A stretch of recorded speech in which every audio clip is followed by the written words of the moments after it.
नमस्कार दोस्तों। तो वेलकम आपका मेरे चैनल में। तो आज हम लोग बात करेंगे बहुत इंटरेस्टिंग न्यूज़ के बारे में कि एक यूएस के सिटीज़न हैं जॉनी पॉल, ठीक है। तो ये केरला हाई कोर्ट में पिटीशन फाइल किए हैं कि इनको इंडिया में रहना है। हाँ, इनको इंडिया में रहना है, इसके लिए इन्होंने पिटीशन केरला हाई कोर्ट में फाइल कर दिया है। तो ऐसा क्यों किया, इसके पीछे क्या रीज़न है, ये सब जानते हैं, ठीक है। तो देखिए, he came to India on 26 Feb 2020 on tourist visa and is staying at कनदंदू इन कोची, ठीक है। कोची में रह रहे हैं और ये 26 Feb को आए थे, मतलब ऑलमोस्ट अब इनको 5 महीना हो गया आए हुए, ठीक है। तो इन्होंने एडवोकेट की मदद से पिटीशन फाइल किया है। तो क्या उनको दिक्कत क्या है कि according to Pierce advocate his tourist visa valid up to 26 and 20, मतलब इनका जो टूरिस्ट वीज़ा का वैलिडिटी है वो 2025 तक है, ठीक है। इनका वैलिडिटी टूरिस्ट का 2025 तक, ठीक है, वीज़ा का वैलिडिटी है। लेकिन इसमें एक रूल है, क्या है, वो हर कंट्री का अलग अलग रूल होता है। इंडिया में क्या रूल है कि आप अगर आते हैं, ठीक है, टूरिस्ट वीज़ा पे घूमने इंडिया में आ रहे हैं, तो आप मैक्सिमम 180 डेज़ रह सकते हैं, ठीक है। मैक्सिमम 180 डेज़ रह सकते हैं। ये देखिए यहाँ लिखा है continuously the guideline of Indian government permit continuous stay for only 180 days for foreigners on tourist visa, मतलब मैक्सिमम 180 डेज़ आप रह सकते हैं, ठीक है। तो और इसमें भी एक चीज़ है कि नॉर्मली 180 डेज़ हम नहीं रह सकते, मतलब आप नॉर्मल अगर आप वीज़ा इशू करा के आएँ तो आप मैक्सिमम 30 डेज़ रह सकते हैं। लेकिन अगर आपको और थोड़ा ज़्यादा रहना है तो उसके लिए आपको रजिस्ट्रेशन कराना पड़ता है, रजिस्ट्रेशन कराना पड़ता है, ठीक है, bye foreign regional registration office. इससे अगर आप रजिस्ट्रेशन करा लेंगे ना तो आपका ये बढ़ जाएगा थोड़ा, तो आपका ये टोटल फिर 180 डेज़ हो जाएगा। लेकिन ये 180 डेज़ मैक्स, मतलब 30 से 180 डेज़ हो जाएगा। लेकिन ये 180 डेज़ फिर मैक्सिमम है, इससे ज़्यादा आप नहीं बढ़ा सकते हैं। फिर इसके बाद तो आपको कंट्री वापस जाना ही पड़ेगा, ऐसा है, ठीक है। तो ऐसा है। तो ये 180 डेज़ इनका ओवर होने वाला है 24 अगस्त को, ठीक है। His deadline will expire on 24 August, but it is extended to 30 August. तो 30 अगस्त तक और एक्सटेंड हो गया फॉरेन रीजनल रजिस्ट्रेशन ऑफिस की मदद से, ठीक है। तो ये हो गया। तो अब देखिए क्या होगा यहाँ पे। तो अब इनको क्या चाहिए कि नहीं भाई, अब हमको इंडिया में रहना, हमको वापस जाना ही नहीं है। इनका ऐसा कहना है कि हमको वापस जाना ही नहीं है, ठीक है। तो ये इसलिए पिटिशन फाइल की, क्योंकि इनको अपना जो टूरिस्ट वीज़ा है ना उसको बिजनेस वीज़ा में कन्वर्ट कराना है, ठीक है। ये अप्रोच केरला हाई कोर्ट, क्योंकि ये कोई रूल नहीं है, राइट। इंडिया में कोई ऐसा ऑफिस है, कोई रूल नहीं है कि आपका जो टूरिस्ट वीज़ा है वो आपका बिजनेस वीज़ा में कन्वर्ट करके करा दिया जाए इंडिया के अंदर, ठीक है, ऐसा रूल नहीं है। तो इसलिए पिटिशन फाइल की कि इनका शायद कोई हेल्प हो जाए, ठीक है। तो his approach Kerala high court to convert his tourist visa into business visa and to extend this stay without having to leave the country, ठीक है। तो ये सबसे इंपॉर्टेंट है, ठीक है। ये केरला हाई कोर्ट को इसलिए अप्रोच किया कि इनका टूरिस्ट वीज़ा को बिजनेस वीज़ा में कन्वर्ट किया जाए। और एक कंडीशन इन्होंने रखा है कि हमको बिना कंट्री छोड़े, मतलब इनको कंट्री बिना छोड़े ये कन्वर्ट कर दिया जाए, तो बहुत अच्छी बात होगी, क्योंकि ऐसा तो भी पहले से रूल है नहीं कि आपका कन्वर्ट कर देंगे हम, ठीक है। आपको कंट्री तो छोड़ना ही पड़ेगा। तो ऐसा है, ठीक है, ठीक है। तो in petition he mentioned that he want to stay 180 days more, मतलब इनको 180 दिन और रहना है, ठीक है। मतलब 3 महीना, मतलब 5 महीना और रहना है इनको।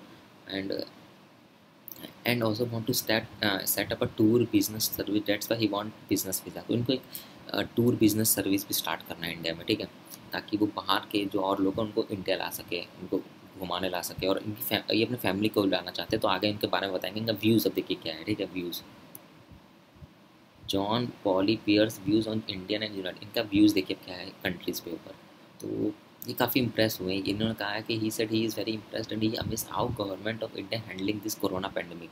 तो ये क्या है कि बहुत ज़्यादा इंप्रेस्ड हुए हैं इंडिया के जो गवर्नमेंट से, कि वो कितने अच्छी तरीके से वो कोरोना हैंडल कर रही है। कि यहाँ पे केसेस बहुत कम है एक्चुअली इंडिया में। इंडिया की जो पॉपुलेशन है उसके हिसाब से केसेस बहुत कम है। और उसके उसके और उसमें भी अच्छी बात है कि जो हम लोग नंबर ऑफ डेथ है वो बहुत ज़्यादा ही कम है, ठीक है। स्पेशली ये जिस स्टेट में रह रहे, देखिए he said people don't care in US and number of death cases in US exceeds 1.3 lakh, whereas in Kerala the total number of death are only 27। मतलब ये ऊपर से पूरा ओवरऑल इंडिया में बहुत ज़्यादा डेथ कम है, लेकिन अगर यहाँ पे पर्टिकुलर इस स्टेट की बात करें केरला की, यहाँ पे सिर्फ 27 डेथ है, मतलब 27 लोग मरे हैं। और वही यूएस में 1.3 लाख लोग का ऑलरेडी डेथ हो चुका है, ठीक है। तो इंडिया इंडिया जो भी इंडिया बहुत ज़्यादा अच्छे कंडीशन में तब भी और कंट्रीज से। तो उनका यही कहना है कि यहाँ की गवर्नमेंट काफ़ी केयर कर रही है। और यूएस में ज़्यादा केयर वेयर नहीं किया जा रहा है, वहाँ पे केसेस दिन पे दिन बढ़ रहे हैं, वहाँ लोग बहुत ज़्यादा ही मर रहे हैं, ठीक है। He wants to bring people from US to India after corona and he also wishes his family could come here, ठीक है। तो ये मैंने आपको बताया कि ये बाहर से लोगों को इंडिया लाना चाहते हैं, ठीक है। और अपने ये भी चाहते हैं कि मेरी फैमिली भी आके यहाँ रहे इनके साथ, ठीक है।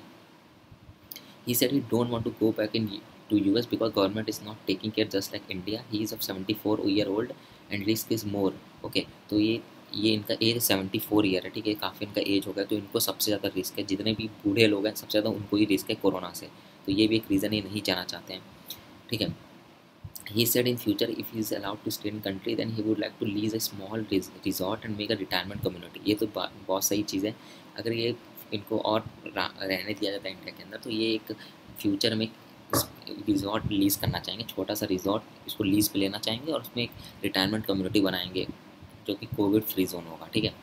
तो ये है, तो मैं आपको कुछ और जो अगर यहाँ वीज़ा की बात आई है बार बार, तो मैं वीज़ा के बारे में कुछ आपको बता देता हूँ। मतलब एक दो ने कई टाइप्स के वीज़ा होते हैं, तो मैं इंडिया की अगर बात करूँ, मतलब अगर जो फॉरेनर इंडिया में आना चाहते हैं तो उनके लिए क्या क्या वीज़ा है, मैं आपको वीज़ा का एक स्क्रीनशॉट दिखा देता हूँ।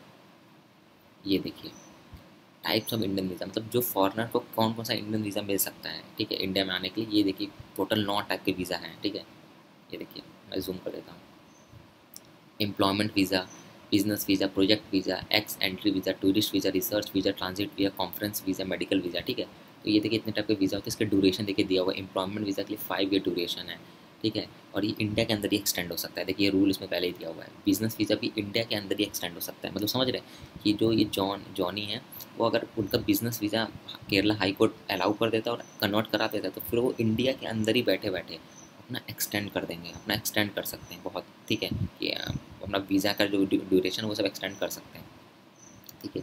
उसके अलावा यहाँ पे देखिए प्रोजेक्ट वीज़ा है, सबका अलग अलग ड्यूरेशन है। देखिए यहाँ पे जो टूरिस्ट वीज़ा है, जो प्रॉब्लम हो रही थी टूरिस्ट वीज़ा पे वो आए थे, और देखिए इसमें क्या लिखा है 30 डेज़, मतलब 30 डेज़ मैक्स ड्यूरेशन है, नॉट एक्सटेंडेबल इन इंडिया, ठीक है, मतलब इंडिया के अंदर इसको एक्सटेंड नहीं किया जा सकता, ठीक है। तो लेकिन मैं आपको बताया कि अगर आप रजिस्ट्रेशन करा लेंगे FFRO से तो वहाँ पे 180 डेज़ हो जाएंगे, लेकिन उसके बाद आप कुछ नहीं कर सकते क्योंकि रूल ही नहीं है, आप इंडिया के अंदर क्या करवाएंगे, तो इसलिए वो केरला हाई कोर्ट अप्रोच किए, ठीक है।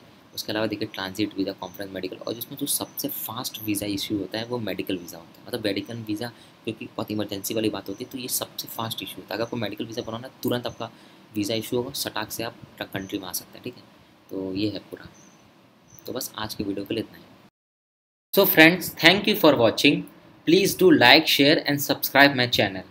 Bye bye. Take care.